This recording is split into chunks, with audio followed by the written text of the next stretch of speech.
Welcome to the Tarleton Library's resource video series. This video is called Plagiarism, and it will help you understand the basic issues of plagiarism and how you can avoid it in your own work. This video will answer three important questions. Why does plagiarism happen? What does plagiarism look like? And how can I prevent plagiarism? Merriam-Webster defines plagiarism as to steal and pass off the ideas or words of another as one's own. Use another's production without crediting the source. Basically, plagiarism is presenting someone else's work as your own. Many things can lead to plagiarism. Among them are intentional cheating, time management issues. Plagiarism can happen when a writer is cutting corners due to deadlines. Fear of failure and anxiety. Writers sometimes feel that their own work is poor, so they might plagiarize someone else's work in order to make theirs look better. Inadequate research notes and citation skills, and unintentional mistakes. Plagiarism comes in many forms, either intentional or accidental. A common form of plagiarism is using a substitute. The simplest form of plagiarism is copying someone else's words and using them as your own.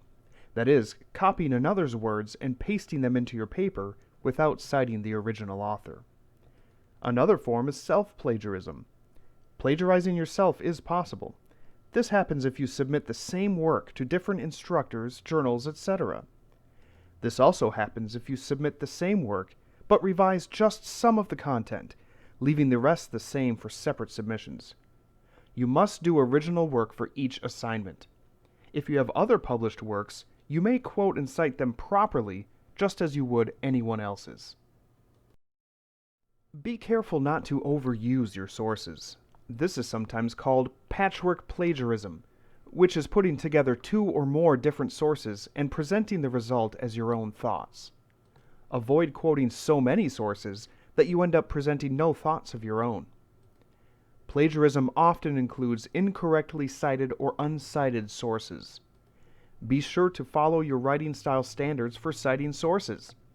Consult the latest guide to your writing style, MLA, APA, etc., to make sure that you are using appropriate citation format.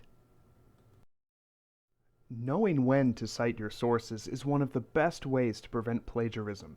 Cite sources when using quotations and paraphrases from another's work, recognizing others' works upon which you are building, citing facts that are not common knowledge, and when readers might question the validity of your information.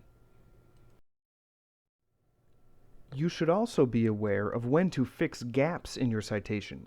That is, you want to make sure that your readers understand that your writing is credible. Make sure that every idea that you are using, other than your own, is properly cited. Review papers and notice when your reader might ask, how does the writer know this information? Where did this idea, fact, or image originate? Or how do I know that I can trust these facts? Consider this example paragraph. Notice the gaps between information in the sentences. Where do you think that citations should be added? This paragraph says, culture is defined as the organizational norms and how things are expected to be done within an organization. Organizational climate, on the other hand, is the perceptions and exclusive property of the individual worker. Climate is a shared perception between individuals within an organization and how the working environment affects these individuals. With each assertion that is made in the paragraph, citations should be included as to where the ideas and/or information originated, as the citations are added here.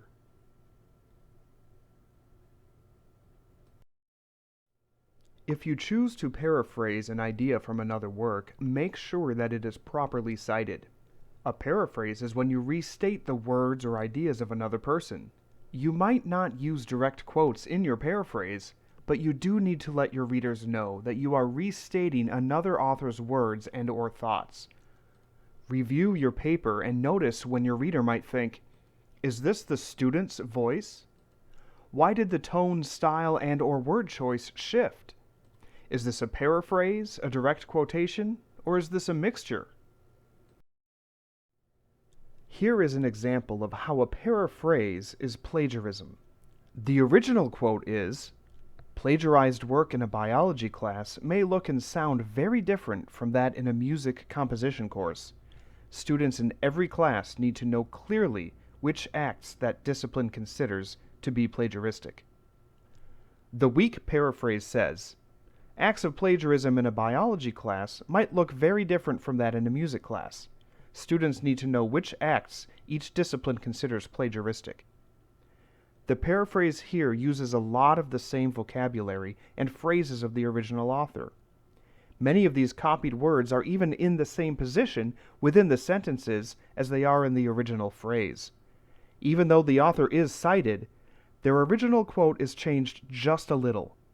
The result seems like a misquote since it is not changed enough to be an actual paraphrase. The paraphrase needs to be put into your own words. This example paraphrase is better. The writer rephrases the original into different words and phrases, but still gives credit to the original author that presented the idea. The resulting paraphrase offers a clear and concise summary of what the original author was saying. The correct paraphrase reads, "Disciplines define plagiarism differently. What is accepted in one field might not be accepted in another. Therefore, students should find out what is expected in each class." In-text citations are important to let your readers know that you are appropriately citing information as they read your work. In-text citation is when a shortened form of the reference entry is used within your paper to give another author credit for their words or ideas that you have incorporated within your paper. Your reference list at the end of your paper, on the other hand, is a list of all of your cited sources with complete information.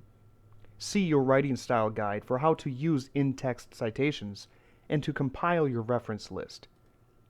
Use the approach that fits your purpose and writing style. Also, in-text citations are used to help your readers figure out if they are reading your ideas and facts or a source's ideas and facts. The following are good examples of in-text citations. Notice the different ways to cite your sources in the body of your work. For example, narrative citation is when the author's name and publication date are used within the sentence. In the case of direct quotation, the page number must be given within a parenthesis at the end of the sentence. This example reads, "In regard to social psychology, Potter et al. Parenthesis 2020 end parenthesis, proposed that, quote, there is work to be done on the differential uses of the wide range of assessment terms in constructions, end quote, parenthesis P.352, end parenthesis." Narrative citation may also include the title of the source within the sentence.